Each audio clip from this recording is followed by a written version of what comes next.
Welcome back to the channel, and today just doing another little review, and this, as the title says, this is a review on my Range Rover L322. Now, I've had this car 18 months, 2 years, which is unusual for me to have a car for such a long time, and as the video title says, it's about what it's cost me and can you really run a cheap Range Rover. So this is our 2008 L322. L322 denoting it's the third generation of Range Rover. You had the classic, the P38, the L322 in a pre-facelift and the facelift. This is the facelift, and then you've got onto the L405 and then whatever the new one's called. My personal opinion is this is probably the best looking Range Rover. The new ones are glorious, and I should imagine they're so nice to drive. And they've got all the tech and the infotainment and everything like that, but they do all look a bit the same. And whilst they still have that silhouette of a Range Rover dating back to that, what's it, 1970s classic, this still retains that look of the classic, I think. That's my opinion. So I think this still looks like the rugged off-roader that Land Rover designed back in the 60s and 70s. So this being the facelift and the diesel, it's the 3.6 TD V8 from Ford. It's a twin turbo, producing 272 brake horsepower and 470 pounds-feet of torque, which I think is about 640 newton meters of torque. So it's quite a torquey engine, and it's quiet. This one is the Vogue. It's not the SE, it's just the Vogue. Comes with a whole host of equipment. Got double glazed windows, heated steering wheel, heated seats, electrically adjusted steering wheel, and the usual things that the Range Rover comes with: the hill climb, descent, the terrain response, and everything like that. This car does not go off-road. Not because I don't want to take it off-road, I have no need to take it off the road. So this is just my daily driver. And probably the biggest expense on this is the fuel. I do short journeys, I do take it on some long runs just to clear out that diesel engine, but I'm getting currently 21.7 miles to the gallon, which isn't great. But you can't buy a Range Rover and expect to be getting 40-50 miles to the gallon. So what's it like to drive?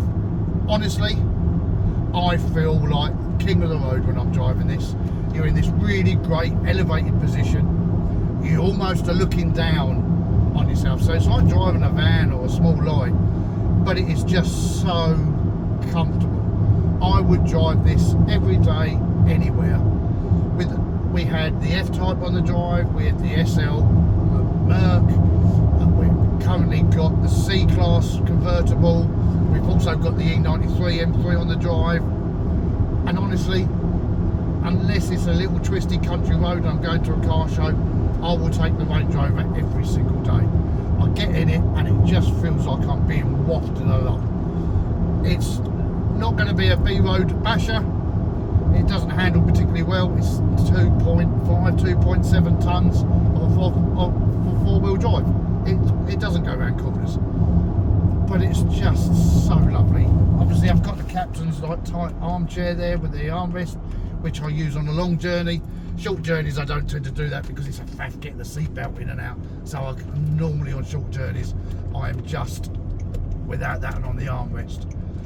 So it is a beautiful thing to drive. It's just so comfortable. This is my sixth Range Rover. I had 4 P38s, 2 V8s and 2 of the BMW diesels. Previously I had the 3-litre TD V6 in the L322, which was, I couldn't stand the thing. It was slow, and even if I drove it very, very, very gently, I would only ever get 20-21 to the gallon, and it sounded quite buff and agricultural. So I paid about £2,500 for this car nearly 2 years ago. 3.6, never driven a 3.6 before this, and this is night and day to the TD V6. videos saw it was a straight 6, the BMW straight 6 3 litre.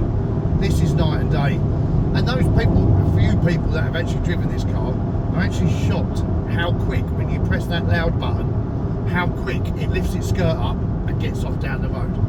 It's no sports car, but it does surprise a few people. Now, I don't know if this has been remapped. I'd be interested to know if it's been remapped, because this is a lot quicker than I was expecting it to be, but it's just so smooth. So I'm going to pull over at some point and just show you around the outside of the Range Rover. But so I bought this car with a problem. I bought this car with a handbrake module problem, which on investigating is about £2,000 to fix, and can be a real pain to fix.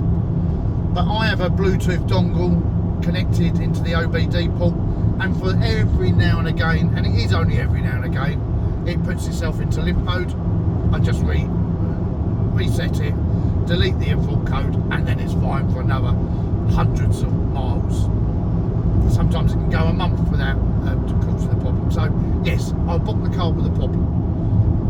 But Range Rovers are renowned for their unreliability, and you see these people's bills of things they've had to fix: air suspension, gearboxes, turbos, manifolds, injectors. Yeah, the list goes on and on and on. And must be a reason why these cars are considered to be so unreliable.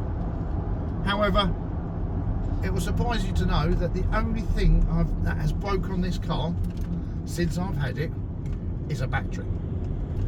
Now, this car comes with a diesel heater. It's under one of the wheel arches, so you program it on the very dated head unit, that it will come on at a prescribed time. So in the winter, normally when batteries are at their weakest, it will fire up the little diesel heater, fire up all your heater inside, and it will gently warm the interior.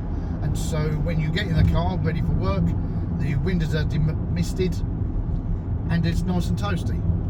That is what I think killed my battery.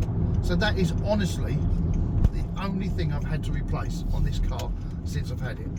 Serviced a little while ago.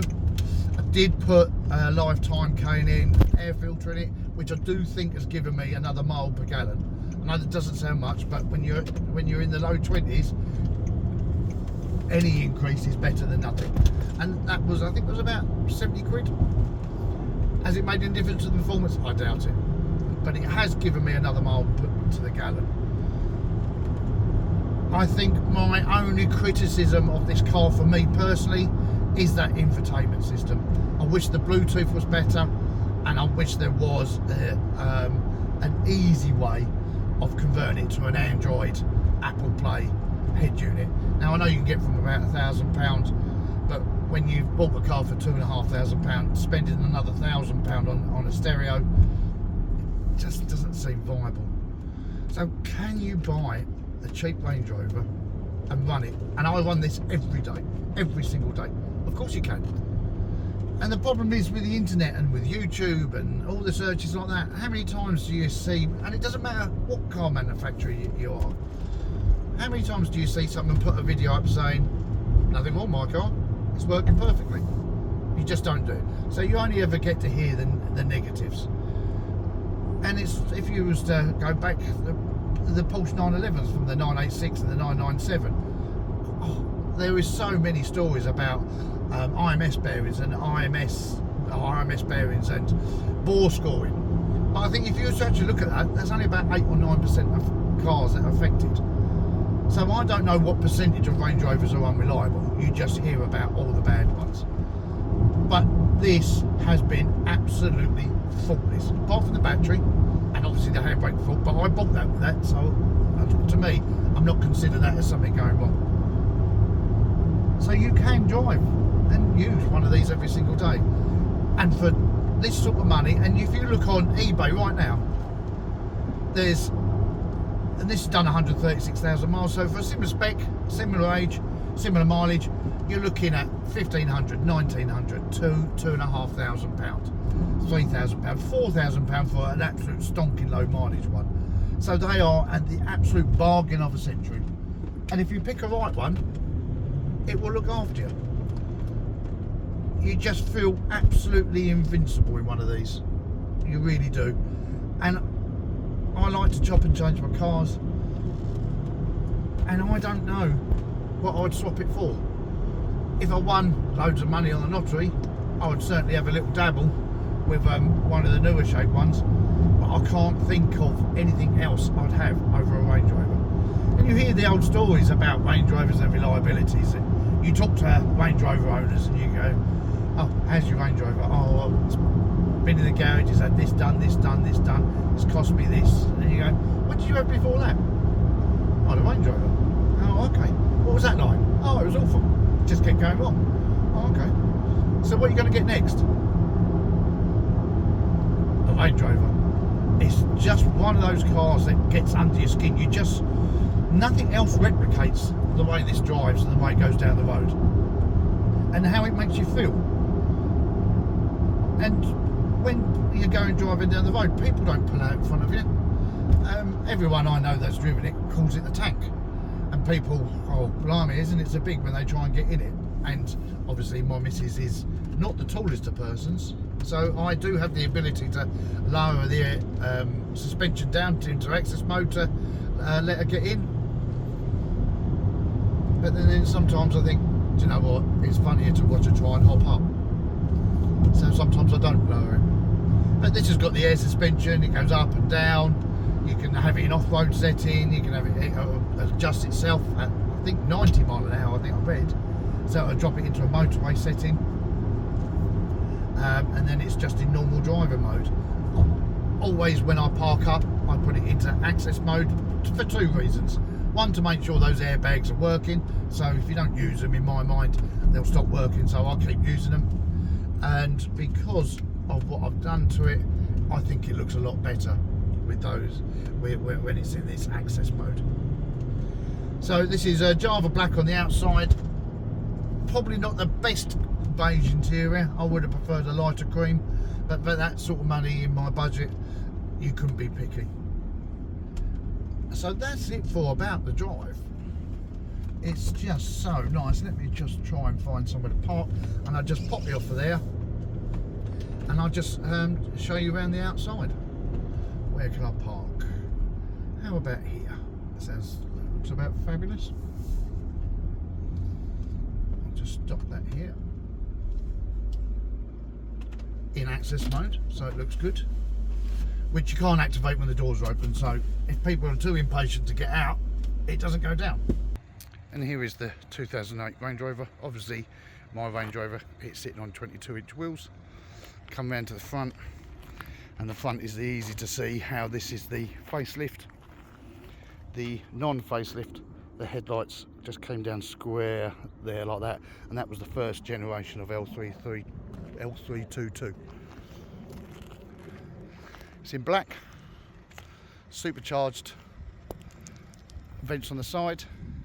The TD V6 comes with 4-pot Brembo front brakes, which I'm going to change this weekend. Not the brake calipers, but some pads, new pads, come round to the rear.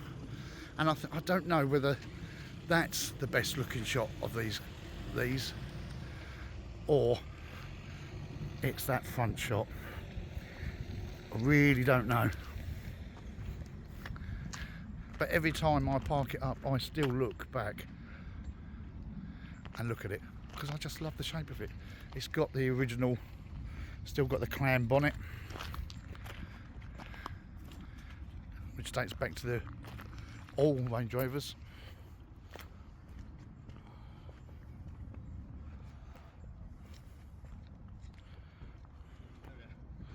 And obviously, like every single Range Rover,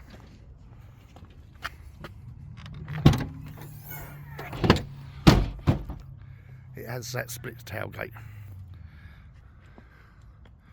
which I don't think they should ever stop, because it's just so convenient. So there's the rear, nice piped seats, monster armrest with cup holders,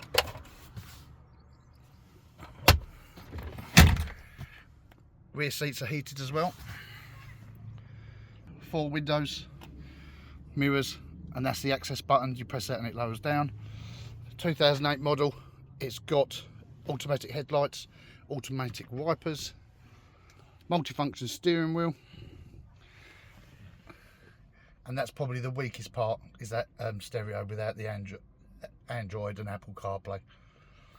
There's all the controls for the off-road, and I have used them in the ice and snow, just pulling up the road, just messing around just to see if it works, and it all does work. Take the keys out. So that's that.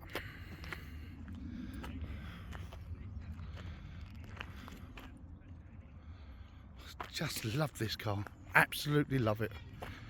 Is this the best model of Range Rover? Well, you tell me, but I just think that looks so purposeful. It doesn't look £2,500. I think you could pull up anywhere in that and people would still look at it and go, it's a nice looking Range Rover. I think so anyway. So pop back in the car, driving back home. I've only been out to get some petrol for the lawnmower. Lawnmower does better miles a gallon than this. Reverse camera as well.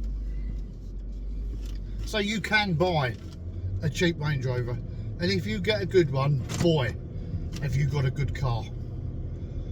I wouldn't swap it. I just wouldn't swap this. I just love this car.